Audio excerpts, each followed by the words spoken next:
Hi, welcome back. I hope you guys are doing well today. And I'm still really blown away by how well my last OC revamp video did, especially so suddenly. Like, it had a slow start at first, which kind of bummed me out, I will be honest. But then it got such a sudden spike in likes and views and everything like a week after it was posted and just kept going from there. And now I'm already super close to 1K. And I was like, wow, I didn't expect my video about my OCs to be my most popular one, but here we are. Everyone who tells you you have to make content of popular media to get attention is a liar. Jokes aside, I'm extremely grateful for how sweet everyone's been, so I'm really excited to tell you guys more about this story. I really wish I could have gotten this video done sooner, but like I said, I'm in school right now. I am a college junior. I have to prioritize my assignments.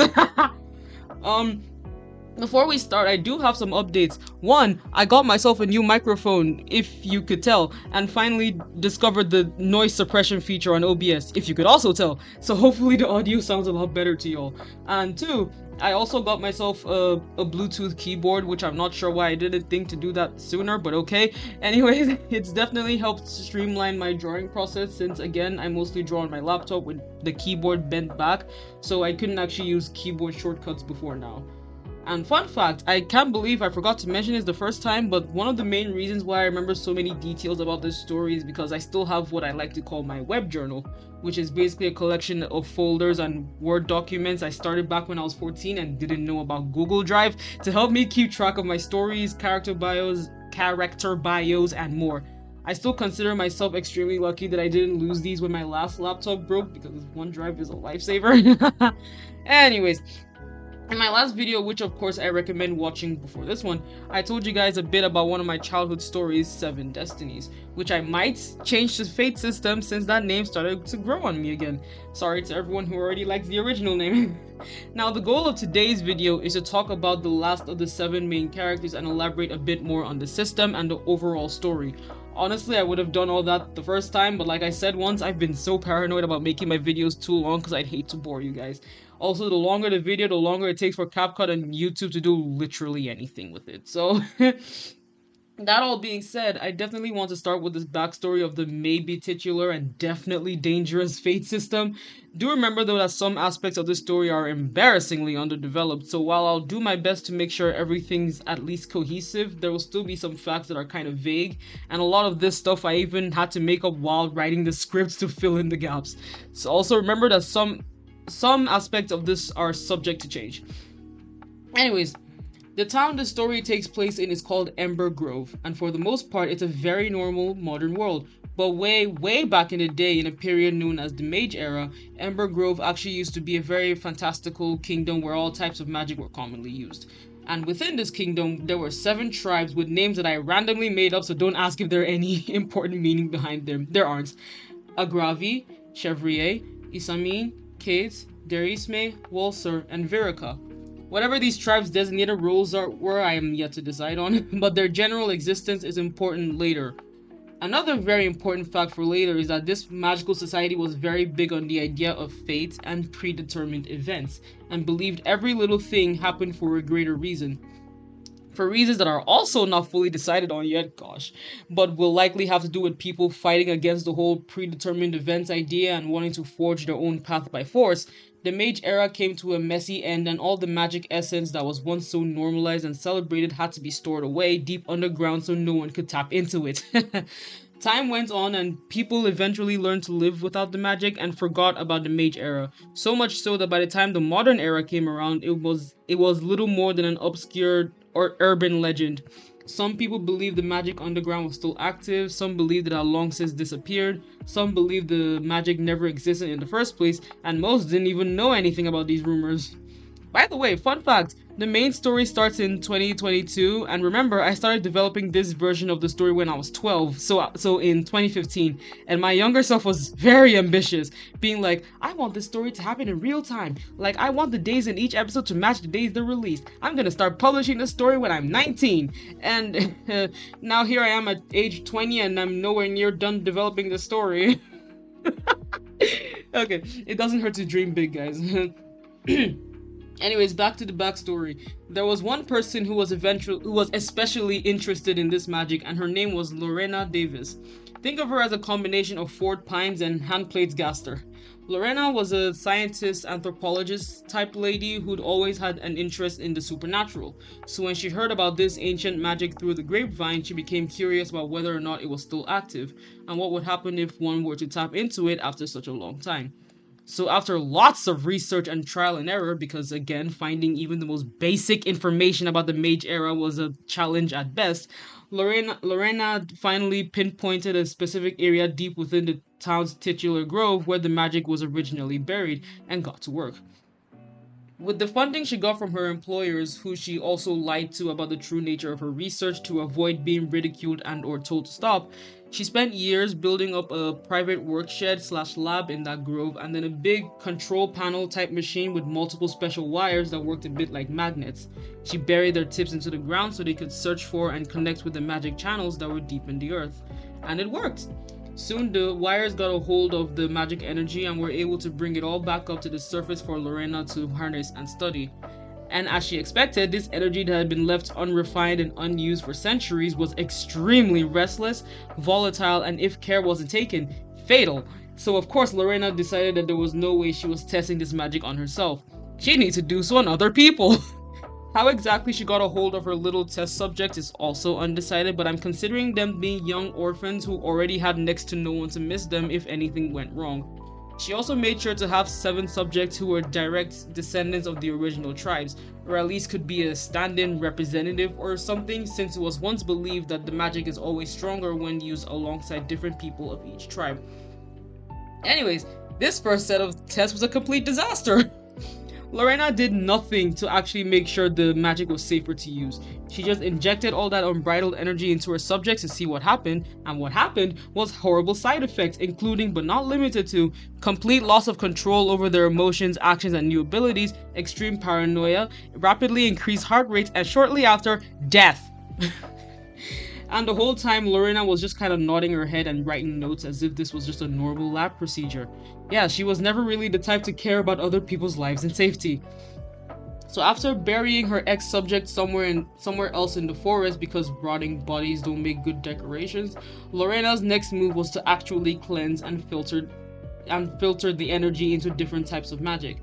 Some types gave you transformation abilities, some gave you control over physical material, some gave you access to other people's mindscapes, and so on. Turns out that many powers aren't meant to be wielded by one person all at once. Who would have guessed? Lorena also noticed that certain types of magic energy were less common than others. The ones related to more powerful and or dangerous abilities such as control over volatile shadow minions, the ability to alter and control other people's souls and make them act as puppets, etc. So Lorena made a mental note to preserve those specific powers as much as possible. It was lots and lots and lots of work, but eventually Lorena finished sorting all the energy and had countless magical abilities at her disposal. But she still had no interest in using them herself, especially since there was still the risk of nasty side effects. She needed a new set of subjects, so she got them, and referred to them as subjects B1 to B7. They're the ones being drawn alongside her, by the way. This second batch had a much higher survival rate, aka all of them actually lived for more than 5 minutes, so Lorena was like, okay, let's test your new abilities. She had set up a bunch of maybe simulated tests and examinations beforehand that correlated with each subject's powers. One had control over flame and heat, another could trigger electrical shocks in other people, and so on. Aside from the subject experiencing some mild nausea and dizziness shortly after receiving the powers, the tests went fairly well, and by the end of the day, Lorena had gotten lots of interesting data. But then she realized an oversight of hers. Her lab was built for a lot of things, but not the overnight stay of 7 needy kids, and she couldn't exactly let them go free with the risk of them exposing her experiments to others. So while the thought of just disposing of and replacing all of them did cross her mind, she decided it'd be better to just take 2 powers for herself. A silencing spell to make it so that the subjects physically couldn't talk about the experiments with anyone but herself and each other, and a nullifying spell that made it so that the subjects couldn't use their powers outside the lab's boundaries, just to be safe. And she made it very clear to the subjects what would happen if they even attempted to disobey her and not come back when told. So things went on like that for a while. The kids coming back on certain days for tests that got increasingly dangerous and or tedious over time, and Lorena being extremely callous about their safety and desire to do literally anything else. She constantly reminded them of the ancient beliefs about predetermined events and how everything she was doing to them was for a greater reason. Though, if she were honest, she'd admit that her main reason for adopting those beliefs was to give herself an excuse for her inhumane actions. Whenever the subject asked what the greater reason even was, she had no answer. Anyways, it was later on that Lorena realized yet another oversight. The silencing spell she used on the subjects prevented them from talking about the experiments, but not from describing them in other ways, like writing or drawing. Yeah, eventually, one of the subjects, Atlas, decided enough was enough and took the risk of describing the experiments to the orphanage caretakers, telling them via notebook that a mean lady kept making him and some other kids do weird experiments in the forest to test their magical abilities and put a spell on them so they couldn't talk about it. For obvious reasons, his story wasn't very believable, especially since he didn't know Lorena's name because she only ever had the subject call her ma'am, and due to the nullifying spell, had no way to prove he had magical abilities in the first place. So his claims got brushed off as some game that he took too seriously. And even more unfortunately for him, Lorena was friends with one of those caretakers. So when she told her about the silly boy and his silly little story, Lorena was livid and had to debate about what to do with him. Killing him would definitely be suspicious after the claims he just made, especially since people were still on edge over the mysterious disappearance of the first set of kids. Turns out that was a lot more noticeable than Lorena cared to think, but also letting him live while knowing how willing he was to jeopardize her research seemed like a much bigger issue since, again, Lorena cared very little for anyone who wasn't herself. So, that little liability was never able to tell on her again. Now here's the thing. Originally, my idea for Lorena's death was that some authorities finally found out about her experiments and confronted her in the lab, which led to a struggle and Lorena accidentally dying, her soul being absorbed by the system that was either already sentient or became sentient because of her soul. But as I wrote all this and redeveloped the story, I was like, wait, what if she dies not because she was found out, but because she wanted to avoid being found out? Lorena may have been callous and shameless, but she wasn't stupid. She knew it was only a matter of time before the consequences of her actions caught up with her, and figured the best way to dodge these consequences but still carry on her research was to find a way to combine her soul with the system so she could willingly give up her life and carry on in the afterlife. The grind never stops after all. So after taking a little more time to tweak the system and tie up any and all loose ends, because what's a few more missing kids really, Lorena was eventually successful in taking her life and fusing her soul with the system. What happened to her physical body? I don't know. Maybe she found a way to make it dissolve to dust after her death. Maybe it can just stay there to jump scare the next people to stop by. Either way, the system stayed dormant for a long, long while afterwards, both to recalibrate and to wait for a better time to resume the experiment with a new set of subjects. Those subjects, of course, being the OCs I'm sharing with you, and now that the backstory is finally out of the way, we can get to their speed paints. I'm not sure how or if I'm going to alter this fact, but when I mentioned in the first video that there are certain types of powers, I forgot to add that there's also a specific number of subjects that can have each. 4 can have generic, 2 can have light, and 1 can have dark, both for stability reasons and the preservation of the more potent abilities that I mentioned earlier. The last video had the first 3 generics, so we'll be starting with the 4th and last of them and my fellow Nigerian, Morenike, Reni, or Mori Amari, originally known as Haley Amari. And within the system, she's subject C4. Note, Benny, Anthony, and Jay from the last video are subject C1, C2, and C3 respectively. And fun fact, Mori's original color motifs were dark purple and red/maroon, but I changed it to just red to make her stand out from Benny's purple. Morenike is definitely the least friendly of the bunch, at least at first.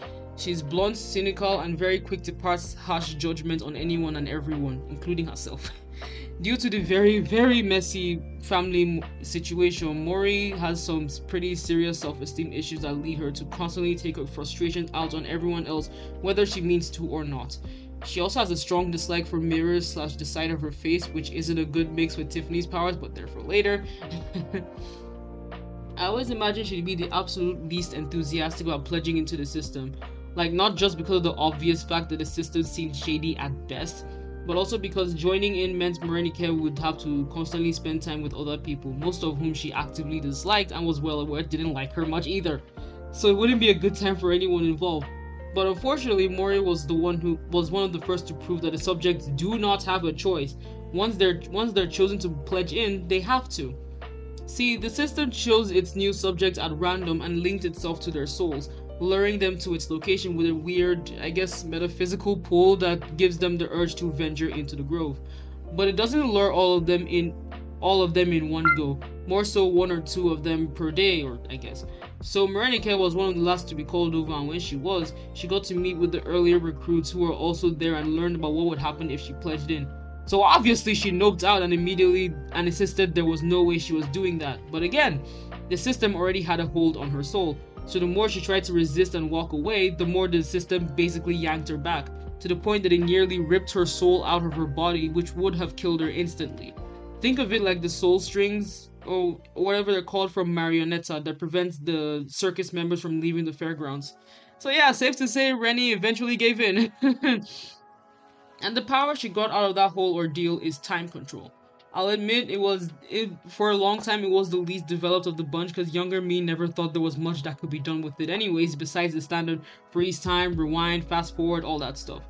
Though I did also like the idea of her being able to teleport herself and others as an advanced power. How does that connect to the time thing? You know, there's a time and place for everything. Speaking of which, it was in recent development, aka as I was writing the script, that I realized how I could tie Mori's power into the whole theme of fate and predetermined events. Like, not even someone with the ability to look into the past and future can actually alter anything because what's done is done, and what will be done has already been firmly decided. Also, whenever she does time travel, her physical body doesn't go with her. It essentially falls asleep while the manifestation of her soul does all the work. And just like all the other powers, using this ability costs energy, so Mori would have to be extremely careful about how far she goes because if, for example, she went 2 days into the future and ran out of the energy needed to go back, her physical body would have to stay asleep for 2 days to catch up. Same applies for traveling to the past. Kinda has to, or else Mori would never be able to reconnect her body and soul, which wouldn't be fun for anyone. Another thing about Mori, which was originally for Benny, is that she's a sort of oracle who has the unintentional tendency to say and predict vague things that turn out to be near, if not completely accurate. But she only prophesies things once in a while, so if you got paranoid over every little thing she said, you just wear yourself out. And while reviewing other power ideas I'd written down in my web journal, I briefly considered changing Mori's power to sand control, but then realized I could just make that a minor perk of time control because, you know, hourglasses. Anyways, anyone who knows enough about my other stories and characters will probably notice that I love pairing calm, serious, and or grumpy characters with the brighter, sillier ones, which is very much the case here too, because in my last video, I mentioned an eventual romance between Rennie and Anthony. Like, of course, at the start, they do not get along at all, but as time passes on, it turns out they balance each other out pretty well. Anthony eventually helps Mori realize that she actually enjoys a good adrenaline rush as much as he does, and also that she's really good at strategizing and leading the group when necessary, which in turn is very helpful with reeling Anthony in whenever he gets too reckless. One helps the other lighten up, and the other helps the one chill out. And Mori has a similar dynamic with Tiffany, take notes. Speaking of lightening up, Mori's development is one of my favorites in this story because, again, she starts out as a super irritable person with poor self-esteem and intense jealousy to anyone she considered better than herself. But the more she spends time with the others, the more she opens up and accepts the fact that she is a beautiful and talented person who deserves to love and be loved. She ends the story as a happier, more confident person than she was at the start, and I love that for her. From one brooding introvert to another, we now have subject C5, Chaiyo Lin, previously known as Chester Hansen and previously known as Wes. I said in my first video that Jay went through the most changes in terms of personality, but turns out I misremembered. When I reread my web journal, I was reminded that in the earliest days, Wes was my designated ultra edgy, brooding, emo, rebel, too cool for anyone and anything type OC. Basically what you'd get if you combined Wes from High School Story, Jason Dean, and Riverdale Jughead, the unholiest of trinities.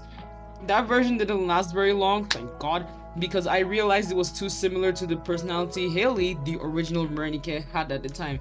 So I did another 180 and turned him into the shy, socially inept, endearingly nerdy type who was also the group's voice of reason whenever he was brave enough to speak up, that is.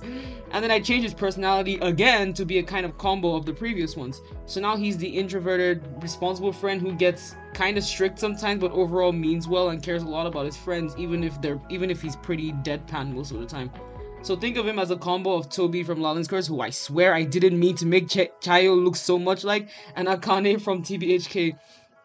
It's kind of funny how the whole reason I revamped the story the first time was because it was too similar to another, but now my favorite thing to do is to like point out which pre-existing characters my OCs are similar to, mainly to give you guys a clearer idea of their personalities.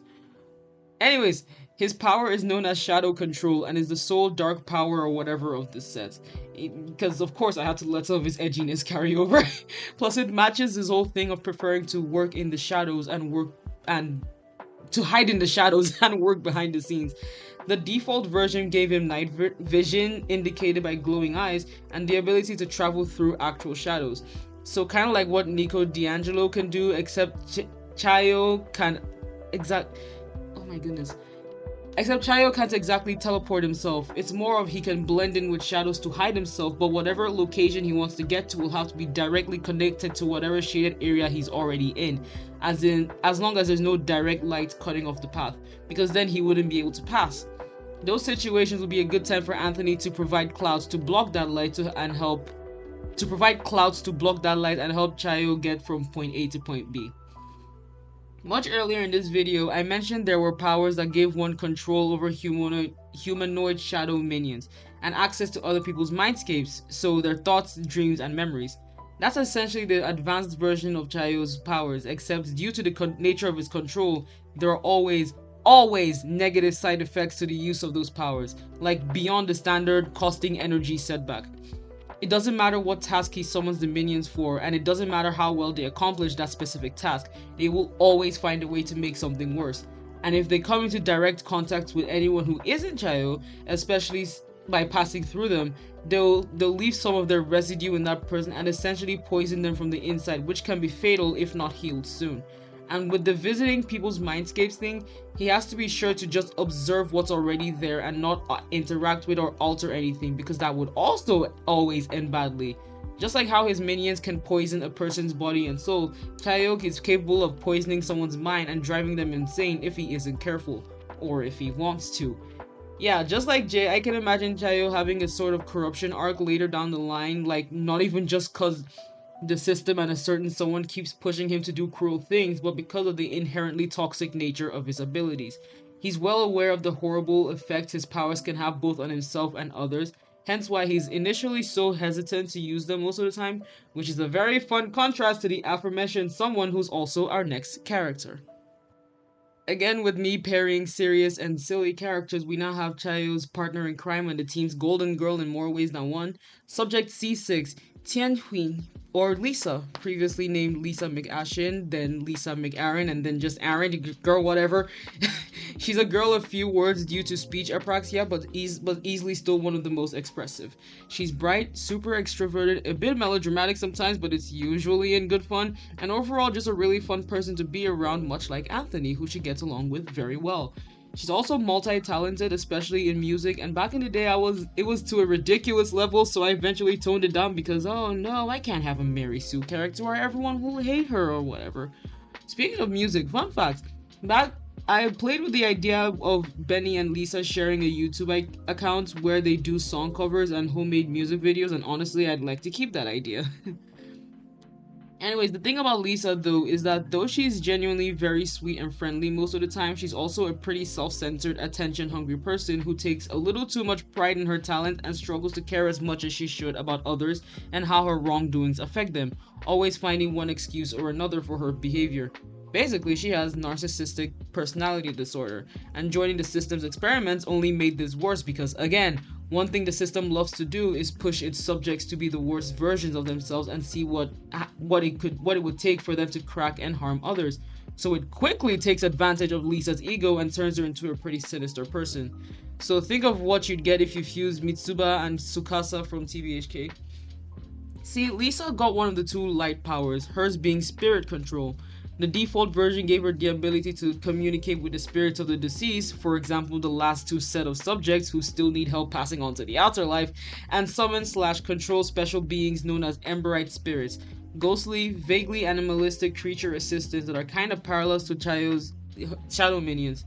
In fact, Chaiyo and Lisa's powers parallel each other in a lot of ways. For example, Lisa also has access to people's mindscapes, but as an opposite of Chaiyo's poisonous presence, Lisa's presence is more so curative, and she can actually interact with people's thoughts and whatnot without disastrously altering them. If anything, she could improve those mindscapes if she wanted to, granting people sweet dreams and making them remember things more fondly, which is an interesting power to have when you have the uncontrollable desire to make everyone have positive opinions of you even when your original actions would make them do otherwise. And another power I mentioned much earlier is the ability to control people like puppets via their souls. Yeah, Lisa can do that too, but don't worry about it. Back to the contrast between Chaiyo and Lisa, here's some more history. Originally, they also had a romance going on, but that was along the lines of emo, #broken boy who was overly dependent on his savior girlfriend who was bent on fixing him with her love, which isn't a great trope. I doubt I'll keep the romance aspect, but I did still want them to be each other's main partner, and it was while writing all this that I decided on a much more interesting dynamic for them.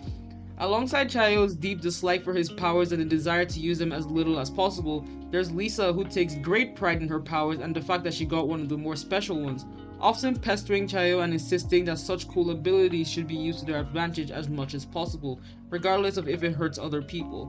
In fact, whatever damage Chaiyo does, Lisa could undo with relative ease as long as he returned the favor. Together, they could basically do whatever they wanted with little to no consequence, aside from, of course, the concern and protest of the other subjects. So you could summarize them as little diva with too much pride and too little care, and tired assistant who goes along with it all. Lisa basically went from I can fix him to I can make him worse, and it's worth noting that if it weren't for the system bringing them together and giving Chaiyo the powers that it did, Lisa wouldn't have given him the time of day. At least this version of them is much more fun to work with. Last but definitely not least, especially in terms of height and how much my friends love her, we have subject C7, Mandisa Tiffany Nkosi, previously known as Tiffany Bellsworth. It's not really a story of mine until there's at least one character who inherits my pink aesthetic. She's another character who went through a huge personality transplant because at first she had the same bubbly personality that Lisa does now. But I mellowed her down a lot, so now she's calmer, more graceful, and also extremely intelligent. Like, she has the strongest memory of the group as well as a special interest in science, urban legends, pop culture, and more. So she's more or less a walking encyclopedia and also the only one in the group who'd actually heard about the underground magic beforehand. And much like Jay, she's a very sweet and affectionate person who loves helping others when possible. But originally, she was the one with the doormat's tendency to let people take her for granted too often. Now, Jay's the one without flaw, while Tiffany is a lot better at standing her ground and commanding respect when needed. And I love the idea of her, alongside Benny, helping Jay overcome his own spinelessness. Gotta love how Tiffany went from how my younger self was to the type of person my younger self would have looked up to. Literally. Anyways, Tiffany got one of the light powers, hers being mirror control and the main default ability being control over these magical glass bubbles. I never decided exactly how she got a hold of it, especially since none of the others really have designated weapons yet, but Tiffany gets an ornate handheld mirror that can deflect certain attacks and, when swung, doubles as a special bubble wand that can summon bubbles of different colors with different functions. For example, the white iridescent ones are soft and wobbly, much like regular bubbles, but are also near impossible to pierce through, so are often used for protection or breaking falls. The pink ones are good for transportation, the golden ones are explosive, the purple ones can cut off someone's oxygen supply and or shrink over time and be used for torture/interrogation if Tiffany really felt like it, etc. She also gained the ability to travel through mirrors, like she can go through a mirror in one location and come out through another in a different location of her choosing. She just have to be careful about not traveling to a room that someone's already in because it'd be pretty heart attack inducing if you were just chilling and suddenly someone fell right through your mirror. Her advanced powers, however, allow her to access the space between those mirrors. Like she could go through a mirror and end up in a parallel reflection version of the world. I'm still playing with ideas of what exactly that world would be like. Like maybe everyone's personalities are the opposite of their normal selves, or maybe it's the exact same as the normal world, except ghosts and similar beings are more visible. Maybe there's a multiverse of these mirror worlds with varying differences. Who knows? I don't know. So I'll let you guys give suggestions if you can and want. And same goes for any aspect of this story that you guys feel like pitching in on. I would love to hear that. Anyways, I mentioned earlier that Morenike has a pretty important relationship with Tiffany. Understandably, most of the others, especially Benny, don't have much patience for Morenike's attitude, and even Jay, as nice as he tries to be, avoids her whenever possible. Tiffany's pretty much the only one perceptive and caring enough to deduce that Maury's unpleasant behavior comes from a place of self-loathing, especially since, again, she hates mirrors, and Maury hates mirrors, and when your whole power set revolves around mirrors and reflective bubbles, it's easier to notice when someone actively avoids looking at them. And Tiffany gets it. At that point, she had just gotten better at overcoming her own body dysphoria, so wanted to help Morenike out as much as possible, while still, of course, being assertive enough to tell Rennie to cut it out whenever she gets too mean. Similar to how Morenike gets Anthony to actually think before acting. Speaking of which, they're a very special trio to me, and while I haven't fully developed Anthony and Tiffany's own relationship, I really love the idea that Anthony has a massive crush on her, thinking she's one of the coolest people ever, and constantly tries and sometimes fails to impress her, while Tiffany can tell he likes her attention because he sucks at hiding it and thinks he's adorable. It's giving that one meme of a guy playing basketball and being like, "This one's for you, baby girl," only to completely miss the hoop. Also, as confident as Anthony is, or at least pretends to be around Tiffany, he still gets extremely embarrassed the moment Tiffany actually reciprocates his affection, which is very often because she likes him back. Everyone knows that except Anthony. Tiffany literally makes jokes about how he should take her out on a date sometime, and this fool is like, haha, you're so funny, and does nothing about it. Because he has a hard time believing Tiffany would genuinely like him that way. And honestly, the main reason why Tiffany doesn't just ask him out first is because she just finds it really fun to mess with him and play a little game of which will happen first. Anthony taking the hint, or Tiffany having to look him dead in the eyes and say, "I am literally in love with you." That all being said, I think that's enough for today's video. There's of course still a lot more I could say about these characters and their relationships, which I likely will some other time, and I hope to continue developing the story and actually do something with it one day. But like I said before, making a full comic or whatever with them would be a far future project, so for now, I hope my rambles and speed paint suffice. Thank you guys so much again for all the love you've shown these characters and my content in general. If this video gives me that last push towards 1,000 subs, then my next video will most likely be the Q&A I have planned to celebrate. So if you have any questions about me or my art or anything, you're more than welcome to drop them below. Till next time, thank you again!